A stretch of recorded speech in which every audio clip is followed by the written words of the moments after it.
জমিদার বাড়ির গন্ডি ছেড়ে চিরতরে চলে এসেছি। এবার আমি আমার শ্রীমতীকে নিয়ে আনন্দে ঘর বাঁধতে পারবো।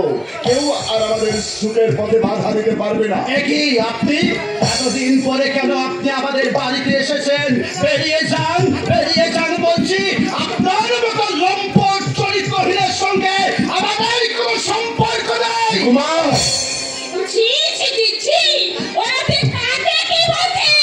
মিথ্যা বলিনি মা, পথে আস্তে আস্তে আমি সব শুনেছি। ও শুনেছো বুঝি? আমি ওই ফকির বেড়ার স্ত্রী শিরোধারী করেছে বুঝি?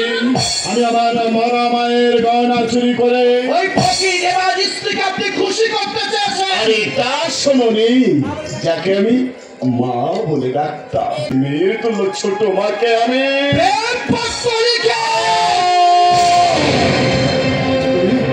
তুমি চুপ করো শ্রীকুমার, তুমি চুপ করো। আমি কথা শুনতে পাচ্ছি না। লজ্জা ঘৃণায় অপমানে। লজ্জা ঘৃণা অপমান কাকে বলে আপনারা জানেন? তা যদি জানতেন, আমার বঞ্চিকে কুড়িয়ে নিয়ে আদর করে ওই ঘৃণা করে শুনে ফেলে দিতে পারছেন না। আপনাকে আমি সহ্য করতে পারছি না। আমি মা, আপনিও কি শ্রীকুমারের মতো আমাকে এখান থেকে তাড়িয়ে দেবেন? আমার শ্রীমতীকে আমাকে দেখে ঘৃণায় মুখ ফিরিয়ে নেবে? না বাবা না, মা কি কখনো ছেলেকে তাড়িয়ে দিতে পারে? শুনেছি পরশমণি ছোঁয়া পেলে ওরে লোহাও সোনা হয়ে যায়।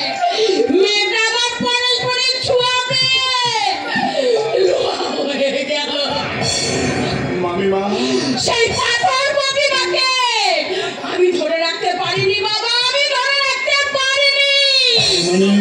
দুঃখের জীবনটা দুর্ভাগ্যের অন্ধকারে হারিয়ে গেল বাবা, হারিয়ে গেল।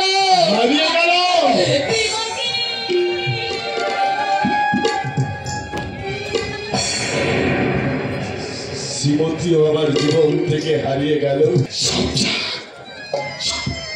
সব হারিয়ে যা জীবনে, এই ছোট্ট জীবনে যাদেরকে আমি ভালোবেসেছিলাম তারাই তো আমাকে করলে চরম অপমান।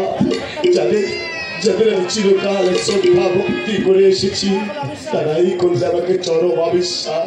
এর অমৃত ধারায় যাদেরকে আমি স্নান করিয়েছি, তারাই চাপিয়ে দিল আমার মাথায় দুর্নামের বোঝা। এই বিলম্বিত জীবনের ভার আমি যে বলিতে পারছি না। বড় বাবু, তোমরা সবাই সুখে থাকো শ্রীকুমার বাবু। তোমাদের সকলের মঙ্গল কামনা করতে করতে আমিও হয়তো একদিন ওই শ্রীমতীর মতো হারিয়ে যাব।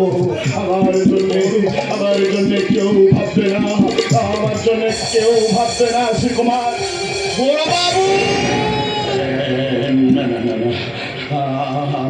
আমার বিশ্বাস হচ্ছে না শ্রীমতী আমার জীবন থেকে হারিয়ে যেতে পারে।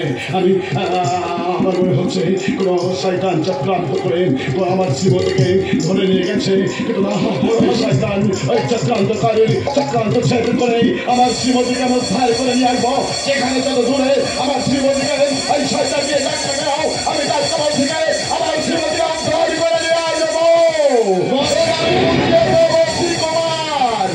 এই ডাক্তার দেবতোষ শুধু মানুষের সেবা করে না, এই ডাক্তার দেবতোষ কখনো কখনো হিংস্র হয়ে এই শোষকের শাসক হতে